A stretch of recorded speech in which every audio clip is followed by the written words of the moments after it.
The Montreal Canadiens aren't strangers to greatness. 24 Stanley Cups, legends who built hockey itself, and a reputation as the sport's measuring stick. But for the last 3 decades, that legacy felt like a shadow. Faded banners, false starts, and a restless fan base asking when the next great team would arrive. Here's the thing, it's not a question anymore. The next great Canadiens team isn't coming someday. It's already being built. And the scary part, everyone inside the organization knows it. This isn't luck. It isn't stumbling into talent. It's the product of a front office that made gutsy trades, trusted its scouts, and built a development machine designed to last. Piece by piece, Kent Hughes has laid the foundation for something bigger than just a good team. What we're watching is the early phase of a dynasty, one being constructed in plain sight. So today, let's dig into the blueprint, how Montreal went from a franchise players avoided to a team that stars are choosing, how their rookies are rewriting records, how their culture has flipped from burden to weapon, and why the Canadiens aren't just trending up, they're positioning themselves to own the next decade of hockey.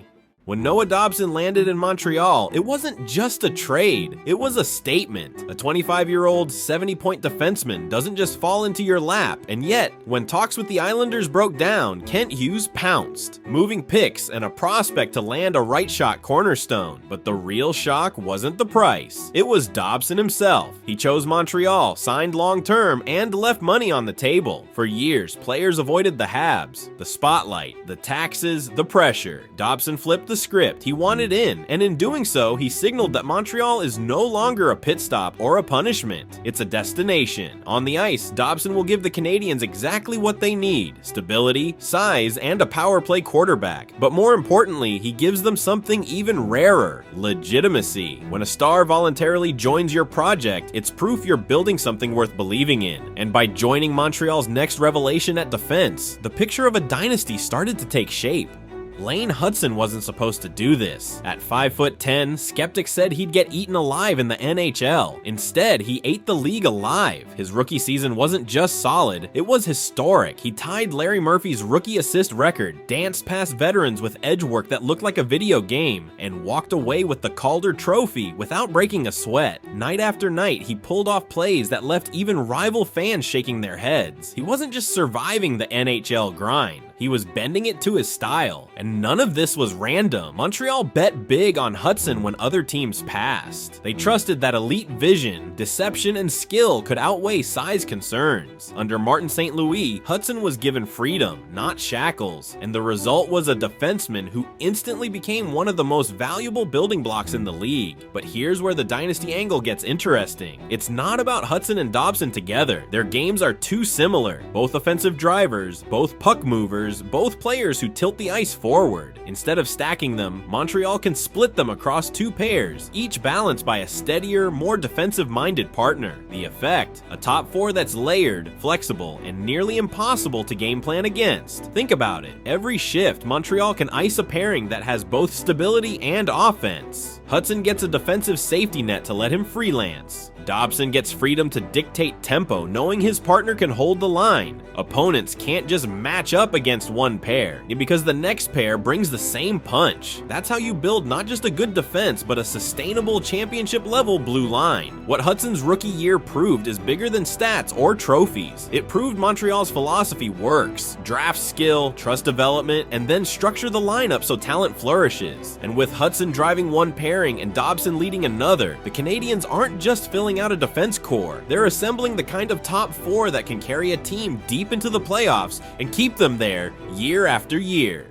If Hutson was the proof of concept, Ivan Demidov was the jackpot. When he slipped to 5th overall, it felt like destiny. Scouts had him ranked as high as 2nd, and some even whispered he had the most pure offensive skill of the draft class. But as often happens with Russian prospects, hesitation crept in. A long KHL deal, questions about adaptation, uncertainty about his timeline. Kent Hughes didn't flinch. He saw opportunity, not risk. And the moment Demidov crossed over, Canadiens fans realized what they had: a game breaker. Within his first shifts, he was pulling off no-look passes that flooded social media, turning routine zone entries into highlight reels, and showing confidence usually reserved for veterans. He didn't just belong in the NHL, he looked like he was already bending it to his style. That's what makes Demidov different. He's not just another highly skilled winger, he's a play driver. the kind of forward who forces defenses to collapse, who sees seams others don't, who makes line mates better without even trying. Paired with Nick Suzuki's cerebral two-way game, Cole Caulfield's one-timer, or Juraj Slavkovsky's physical presence, Demidov unlocks new dimensions in Montreal's attack. He adds unpredictability and the east-west dynamism that keeps defenses chasing shadows. And here's where the dynasty factor comes in. Hutson had already given Montreal a Calder winner. Now suddenly, Demidov looks like a favorite to make it 2 in a row. Back-to-back Calder trophies haven't been seen in over half a century. Pulling that off would send a clear message across the NHL. This isn't luck. This is a system that identifies talent, develops it, and unleashes it. Demidov also provides something Montreal hasn't had in decades, a forward with true superstar upside. Suzuki is the leader, Caulfield is the finisher, Slavkovsky is the engine, but Demidov, he's the wild card who can change a game with a single touch. That's the piece every dynasty has, the player who scares opponents before the puck even drops. And the timing couldn't be better, with Hutson commanding one defensive pairing, Dobson anchoring another, and Demidov supercharging the forward core. Montreal's lineup suddenly looks dangerous in every zone. No weak spots, no easy matchups, just wave after wave of talent. For fans, he represents hope fulfilled. For rivals, he represents a nightmare. And for Kent Hughes, Demidov is more than just a draft pick. He's the crown jewel of a rebuild that's no longer just a rebuild, it's a revolution.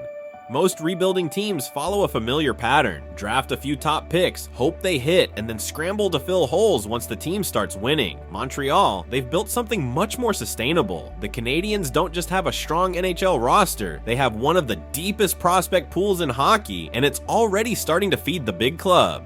David Reinbacher, their 2023 first-rounder, is expected to push for NHL minutes this season. A right-shot defenseman with size, poise, and a pro-ready game, he doesn't need to be a savior. He just needs to give Montreal options. Slotting him alongside a more offensive-minded partner creates balance. And suddenly, the Canadiens' top 4 isn't just solid on paper. It's versatile and intimidating. And while Reinbacher strengthens the blue line, Jacob Fowler is beginning his journey in Laval. Goaltending has been Montreal's biggest long-term question mark, but Fowler represents a potential answer. Calm in the crease, confident beyond his years, and coming off an impressive NCAA stint, he now enters the AHL at just the right time. Laval gives him the environment to sharpen his game against pros without being rushed, while also positioning him as the potential homegrown starter down the line. Add them to an already loaded group of skaters, Joshua Roy with his NHL-ready release, Owen Beck dominating faceoffs, Oliver Kapanen breaking scoring records overseas, and new draftees like Alexander Zhuravsky or Hayden Palpanekis bringing fresh talent into the system. Even after moving picks to land Noah Dobson, Hughes kept the conveyor belt running. That's what separates a contender from a dynasty. It's not just about having a good lineup today, it's about making sure the reinforcements never stop coming. If a star gets hurt, there's a replacement. If a contract becomes too expensive, there's a younger, cheaper option waiting. And if the team needs to make a splash trade, they've got the assets to pull it off without gutting the future. For Montreal, the pipeline isn't a luxury, it's the engine. Reinbacher stepping in, Fowler developing in Laval, and a steady flow of prospects behind them ensures the Canadiens won't just rise, they'll stay risen.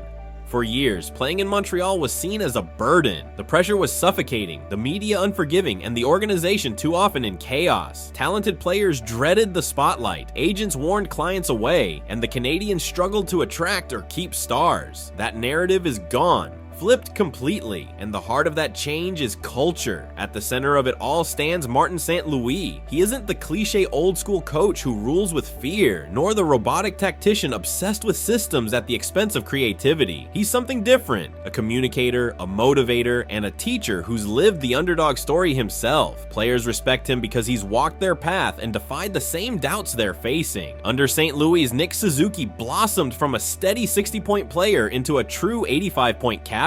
Cole Caulfield broke through the 30-goal mark, finally reaching the potential fans had been waiting for. And most importantly, rookies like Hutson thrived, because instead of being punished for mistakes, they were encouraged to take risks and learn. That's how you grow stars, not by clipping their wings, but by giving them space to fly. But culture extends beyond the bench. Montreal has invested in modern facilities, player development resources, and sports science. The message is clear. This is no longer a franchise stuck in the past, relying solely on on history and tradition. This is a modern organization where players feel supported, challenged, and valued. The result is striking. Agents are now calling Kent Hughes, not avoiding him. Rumors swirl of players with no trade clauses being asked if they'd consider waiving for Montreal. The Canadiens, once considered a tough sell, are becoming an attractive destination again. That shift alone is dynasty level important. Because culture doesn't just land you free agents, it keeps your stars happy and bought into the vision. What makes this cultural reset so powerful is how it aligns with everything else. A stacked prospect pool, a balanced top four, and a forward group bursting with potential. For the first time in decades, Montreal's talent pipeline matches its environment, and that's the recipe dynasties are made of. Not just skill on the ice, but belief off it.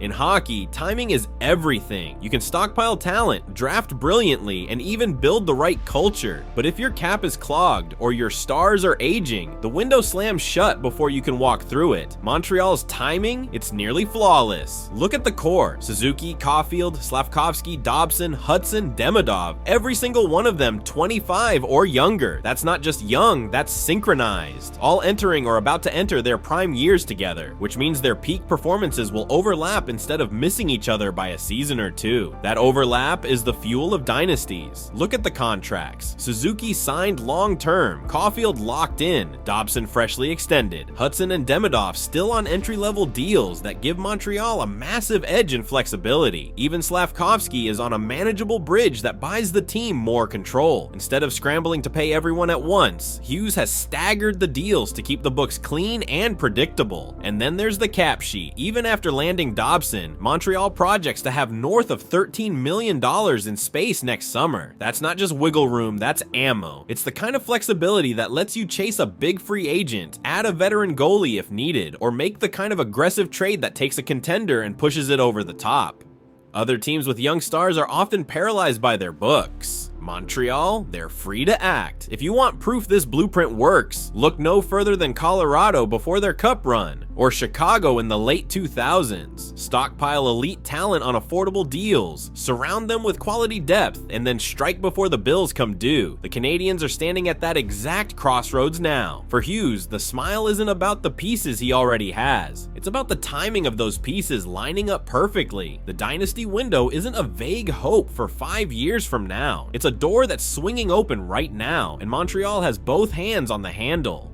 Every rebuild has a turning point, the moment when promise stops being enough and results have to follow. For Montreal, that moment is the 2025-26 season. This isn't about moral victories anymore. It's about Noah Dobson making his Bell Center debut, Lane Hutson proving his rookie year wasn't a one-off, and Ivan Demidov stepping into his first full NHL campaign. It's about a returning core that already carried over 88% of the team's 5-on-5 minutes last season, now a year older, stronger, and more experienced. The expectation isn't just progress, it's hitting the 100-point mark and securing a playoff berth without leaving it to chance in the final week. And once they get in, the Canadiens won't be the easy matchup they once were. Against Toronto, they can match star power while rolling out balanced pairings that frustrate Matthews and Nylander. Against Florida, their speed and depth can counter the Panthers' wave-style attack. Against Boston, their size down the wings and newfound defensive depth allow them to grind through a series. This isn't theory. It's the practical edge of building a roster that has no obvious weak link. The one question mark, as always, hovers in net. But even there, Montreal has options. The organization is quietly grooming young goaltenders in Laval, while the cap flexibility Hughes has preserved makes a veteran addition entirely realistic if the situation demands it. The Canadiens don't need Carey Price 2.0 to arrive tomorrow. They just need solid, reliable goaltending behind a defensive structure that finally has the pieces to protect whoever's in the crease. By 2026 to 2027, the conversation should no longer be about whether Montreal can compete. It should be about how deep they can go. At that point, anything short of a serious playoff run would feel like underachievement. Rivals see it too. Coaches around the league are already talking about the nightmare of preparing for Montreal, the team that's not just talented, but layered, versatile, and built to adjust. That's the hallmark of a contender, and it's the first real step toward a dynasty, when opponents stop circling you on the calendar as an easy night and start circling you as a problem. Here's the truth, Montreal isn't hoping to be great, they're planning it. Dobson's decision to join them was the league's wake-up call. Hutson's Calder season proved the development model works. Demidov's arrival injected the superstar potential every contender needs. And behind them, the conveyor belt of prospects keeps humming, ensuring that no matter what happens, the system never runs dry.